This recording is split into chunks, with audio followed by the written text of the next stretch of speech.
हुई थी, यहाँ पे एक आवेदन आया था। तो इसमें ना जैसे 3 साल से राशन नहीं दे रही है फाटा, छोटी फाटा पंचायत में।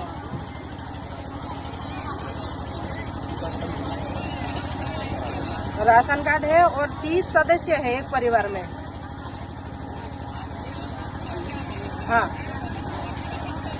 हाँ, मैं व्हाट्सअप कर देती हूँ, पर 3 साल से ये क्यों नहीं दे रहे, क्या कारण है? हाँ, ये बहुत गरीब लोग बेचारे, इनको 5 किलो राशन नहीं देंगे, 3 साल तक नहीं देंगे तो कैसे काम चलेगा? हाँ,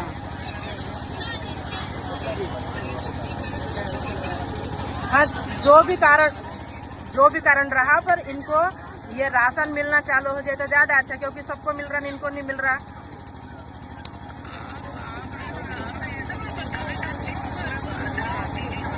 जी जरूर, मैं आपको व्हाट्सअप कर देती हूँ और इनको भेज भी दूंगी आपसे मिलने, ठीक है? जी जी, नमस्कार जी। बाकी व्यक्ति ये जुड़ने वाला इनको भी नहीं जुड़ते। स्थिति बनी इस बार तो यूरिया लेने गए तो क्या मिला? यूरिया के बदले में हमारे किसानों को लट मिली, लट, लेकिन यूरिया नहीं मिला। क्या सही बोल रही कि नहीं बोल रही? 2-2, 3-3 दिन तक लाइन लगी, लेकिन यूरिया खाद नहीं मिला हम लोगों को। और कांग्रेस की सरकारों में यूरिया की थैलियां, जो अभी छोटी छोटी के लिए लाइन लग रही नहीं, बड़ी बड़ी थैलियां हुआ करती थी और समय पे मिलती थी, और 300-250 रुपए में एक यूरिया का थैला भर के खाद मिला करता था। कांग्रेस के जमाने में राशन, शक्कर, घासलट 25-25 किलो मिलता था कि नहीं मिलता था? और अब क्या हो रहा? अब 5 किलो पे आके सिमट गई है भाजपा की सरकार। ये बात आपको समझना पड़ेगी कि हमारा अधिकार कौन खा रहा है, ये बात हमको समझना पड़ेगी। आज शिक्षा का अधिकार कांग्रेस की नीतियों ने दिया हमको, लेकिन अब क्या हो रहा? हमारी शिक्षा छीन ली गई है। बच्चे पढ़ेंगे नहीं, स्कूल रहेगी नहीं, तो आगे जाकर प्रश्न पूछेगा कौन इनसे? इसलिए हमारे बच्चों की कमर तो भी यही जमीन से ही तोड़ दी इन लोगों ने। इनको पढ़ने ही मत दो। ये स्थिति बनी इस बार तो यूरिया लेने गए तो क्या मिला? यूरिया के बदले में हमारे किसानों को लट मिली, लट, लेकिन यूरिया नहीं मिला। क्या सही बोल रही कि नहीं बोल रही? 2-2, 3-3 दिन तक लाइन लगी, लेकिन यूरिया खाद नहीं मिला हम लोगों को। और कांग्रेस की सरकारों में यूरिया की थैलियां, जो अभी छोटी छोटी के लिए लाइन लग रही नहीं, बड़ी बड़ी थैलियां हुआ करती थी और समय पे मिलती थी, और 300-250 रुपए में एक यूरिया का थैला भर के खाद मिला करता था। कांग्रेस के जमाने में राशन, शक्कर, घासलट 25-25 किलो मिलता था कि नहीं मिलता था? और अब क्या हो रहा? अब 5 किलो पे आके सिमट गई है भाजपा की सरकार। ये बात आपको समझना पड़ेगी कि हमारा अधिकार कौन खा रहा है, ये बात हमको समझना पड़ेगी। आज शिक्षा का अधिकार कांग्रेस की नीतियों ने दिया हमको, लेकिन अब क्या हो रहा? हमारी शिक्षा छीन ली गई है। बच्चे पढ़ेंगे नहीं, स्कूल रहेगी नहीं, तो आगे जाकर प्रश्न पूछेगा कौन इनसे?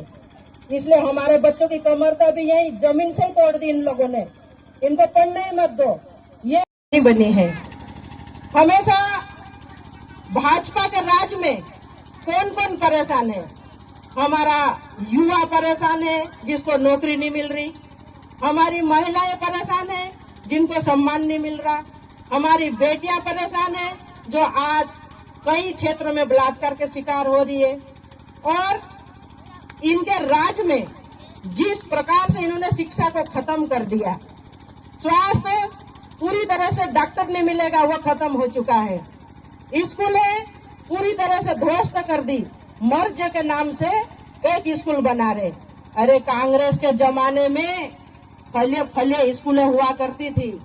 फले में मास्टरों की नियुक्तियां होती थी, और नियुक्तियां कौन करता था? सरपंच को अधिकार था कि नहीं था? सरपंच को अधिकार था कि ये हमारे फले में मास्टर की नियुक्ति देने का अधिकार सरपंचों का था, और ये नियम कांग्रेस की सरकार लेकर आई थी। लेकिन आज क्या स्थिति हो गई सरपंचों की? सरपंचों के पास कोई अधिकार नहीं बचा आज की तारीख में। विकास में भी कोई पैसे नहीं दे रहे, कोई पावर नहीं बचा इनके पास। ये भाजपा लुटेरी सरकार है जो ऐसे नियम लाती है। भाइयों, जिस प्रकार से हमारा किसान कितना परेशान है, आप हो गई कि हर समाज को, छोटे छोटे जात पात को, सबको लड़ा के ने इन्होंने हमारे भारत देश में जिस प्रकार से अराजकता फैला रखी है वो बहुत बड़ी चिंता का विषय है।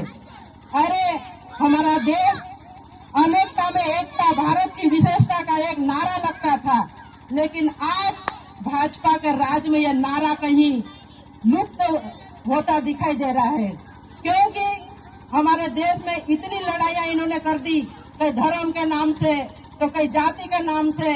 तो ये जो लड़ाई अच्छी नहीं है। अरे भाजपा वाले, विकास के नाम से वोट लिए था आप लोगों ने, तो विकास करो ना। 2 करोड़ नौकरी की बात करी थी, 2 करोड़ नौकरी दो, आपको कौन ने रोका? लेकिन वो बात नहीं करेंगे ये। किसानों का आय दुगनी करेंगे, आय दुगनी करो, किसने रोका? लेकिन वो बात नहीं करेंगे। इनको तो सिर्फ और सिर्फ छोटे छोटे जाति पाति धर्म इन लोगों से लड़वाने से फुर्सत नहीं मिल रही। अरे छोड़ो इन सब चीजों को, क्योंकि इन चीजों से कुछ होना करना नहीं है। हम सब इस भारत देश के नागरिक हैं। हम भारत देश के नागरिक होने से हमें गर्व है। आप इन झगड़े से दूर रहो और विकास की बात करना चाहिए, ये मैं बोलने आई हूँ। भाइयों, आज जिस प्रकार से हम डीपीओ का उद्घाटन कर रहे हैं, हेडपंप का उद्घाटन कर रहे हैं, सड़कों का उद्घाटन कर रहे हैं, आने वाले समय में नानसिंह भाई ने जो बोला कि जहाँ जहाँ और भी जरूरत पड़ेगी और जहाँ तार की जरूरत पड़ रही वो सब मैं उपलब्ध कराऊंगी। नानसिंह भाई, आपको चिंता करने की जरूरत नहीं है। और हरदासपुर हो कि पूरे विधानसभा में, मैं किसी गांव का उल्लेख ना करूं, पूरा विधानसभा मेरा परिवार है और सबके लिए काम करना मेरी प्राथमिकता है।